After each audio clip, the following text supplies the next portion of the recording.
साधुपुल के निवासियों से 2 दिन पूर्व मिलना हुआ, तो वहाँ की पूरी पंचायतों में, पूरे निवासियों में गहरा रोष का भाव है कि हमारे बच्चों को रोजगार, हमारे क्षेत्र का विकास जो 1971 में प्रदेश बनने के बाद कांग्रेस ने आज तक नहीं किया, वो बाबा जी यहाँ आकर कर रहे थे, उसके रास्ते में कांग्रेस ने रोड़े अटकाए हैं।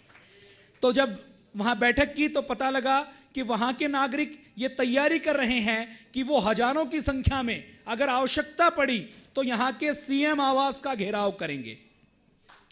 और साधुपुल के ही जनता की ओर से कुछ भाई यहाँ पर आए हैं जो हस्ताक्षर सौंपना चाहते हैं, उस जनता के हस्ताक्षर सौंपना चाहते हैं जिसमें लिखा हुआ है कि हम साधुपुल में पतंजलि योग पीठ बनवाना चाहते हैं, जो बन चुका है उसको चलाना चाहते हैं, और ये जो लीज रद्द की गई है हम इसका विरोध करते हैं। तो मैं चाहूंगा भाई मेहता जी यहां पर हैं साधुपुल के प्रतिनिधि के तौर पर, भाई पवन ठाकुर जी यहां पर हैं, दोनों आए और हस्ताक्षर पूज्य स्वामी जी महाराज, श्रद्धे आचार्य प्रद्युमन जी महाराज, पूज्य आचार्य बालकृष्ण जी महाराज को समर्पित करें। और यह अभियान तो इन्होंने 2 दिन पूर्व शुरू किया था। साधुपुल की आबादी 1200 की है।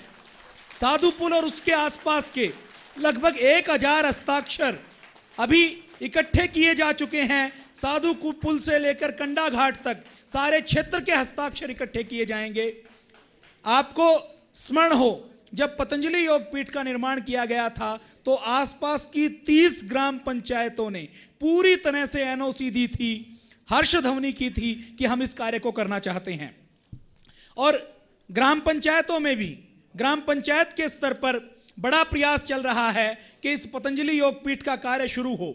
जब मैं 2 दिन पूर्व वहां पर गया तो वहां पर बहुत सी जगह लोग 20-20 दुकानें बना रहे थे, 10-10 दुकानें बना रहे थे। जब उनसे पूछा कि आप यहां पर दुकानें क्यों बना रहे हो आसपास 10 किलोमीटर दूर, 5 किलोमीटर दूर जो अप्रोच रोड है उसके ऊपर, तो सबने कहा कि पतंजलि योग पीठ यहां बना है तो 200 देशों के लोग यहां पर आएंगे, हमें रोजगार मिलेगा, हमारे व्यापार में वृद्धि होगी।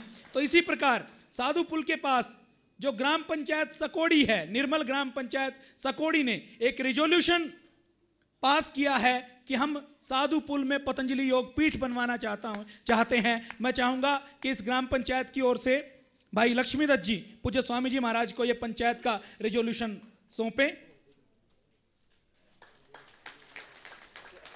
साधुपुल में जहां पहले आनंद भवन था, ऐसे राजा महाराजा जिन्होंने 1857 की क्रांति में देश के साथ गद्दारी की, अंग्रेजों का साथ दिया, वो राजा महाराजा यहां स्विमिंग पूल में, तरणताल में नग्न सुंदरियों के साथ अय्याशी करते थे। उस अय्याशी की जगह पर पूज्य स्वामी जी महाराज ने मंदिर बनवाया है, इतना बड़ा काम किया है। और साधुपुल में पतंजलि योग पीठ के इस विराट कार्य के लिए भाई ईश्वर सिंह धीमान जी जो हिमाचल प्रदेश निवासी हैं, वो 1 लाख रुपए का चेक के पूज्य स्वामी जी महाराज के चरणों में समर्पित कर रहे हैं।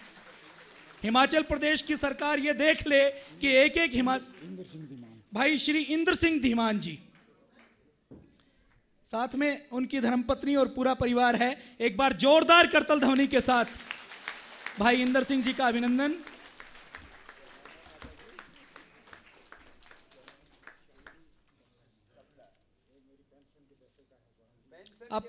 अपनी पेंशन के पैसे का, एक पैसे का, कोई काली कमाई का नहीं है, एक मेहनत की, खून पसीने की कमाई का 1 लाख रुपए का चेक भाई इंदर सिंह जी पूज्य स्वामी जी महाराज को समर्पित कर रहे हैं कि स्वामी जी महाराज हिमाचल में इस सेवा के कार्य को इसी प्रकार विस्तारित देना है।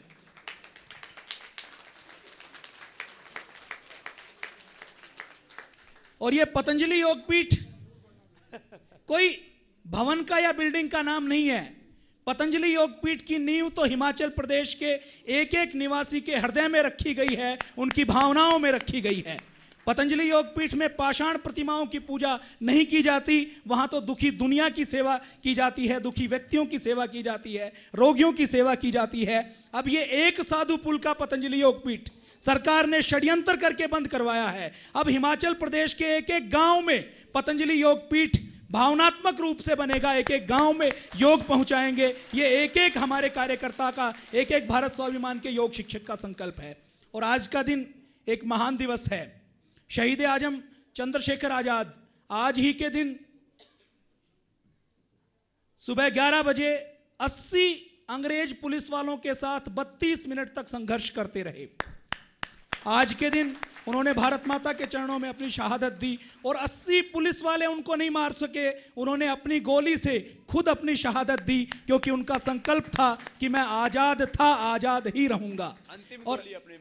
अंतिम गोली अपने आप को मार ली, अपने आप को समर्पित कर दिया। और जब वो लाश की तरह गिर चुके तो भी 80 पुलिस वालों की हिम्मत नहीं हुई कि चंद्रशेखर आजाद के पास चले जाएं, तो उनकी लाश को उन्होंने सैकड़ों गोलियां मारी। उसकी लाश से भी इतना डर अंग्रेजों की सरकार को लगता था। अब कांग्रेस के बारे में शहीद चंद्रशेखर आजाद और शहीद आजम भगत सिंह क्या सोचते थे, वो 2 पंक्तियां कह के अपनी वाणी को विराम दूंगा। कांग्रेस के बारे में शहीद चंद्रशेखर आजाद और शहीद आजम भगत सिंह ये कहते थे कि ये कांग्रेस पार्टी, आज नहीं कहते थे, 1928 में जब उन्होंने हिंदुस्तान सोशलिस्ट रिपब्लिक एसोसिएशन की स्थापना की तो उस समय उन्होंने कहा कि ये कांग्रेस पार्टी, आज से 84 साल पहले ये कहा कि ये कांग्रेस पार्टी अमीर व्यक्तियों की, पूंजीपतियों की, सामंतवादियों की पार्टी है। इस पार्टी से ये अपेक्षा करनी कि इससे गरीब आदमियों का कोई भला होगा तो ये मात्र कपोल कल्पना है। और 84 साल बाद कांग्रेस की पार्टी ने यह सिद्ध कर दिया कि जो चंद्रशेखर आजाद ने कहा था वो पूरी तरह से सत्य था। चंद्रशेखर आजाद ने आगे भी कहा था, उन्होंने कहा था कि इस कांग्रेस पार्टी से जो आज़ादी मिलेगी, जो राजनीतिक आज़ादी मिलेगी, उससे गरीब व्यक्तियों का, गांव का, गरीब का, किसान का कल्याण नहीं हो सकता। गांव का, गरीब का, किसान का कल्याण तो तभी होगा जब राजनीतिक आज़ादी के साथ साथ आर्थिक आज़ादी मिलेगी, सामाजिक आज़ादी मिलेगी। भारत स्वाभिमान का अभियान इसी आर्थिक आज़ादी का, सामाजिक आज़ादी का अभियान है। और पूज्य स्वामी जी महाराज के चरणों में भारत स्वाभिमान ये संकल्प लेता है कि हम शहीद आजम चंद्रशेखर आजाद के सपने को साकार करेंगे, आर्थिक आज़ादी, सामाजिक आज़ादी लाएंगे। बोलिए भारत माता की।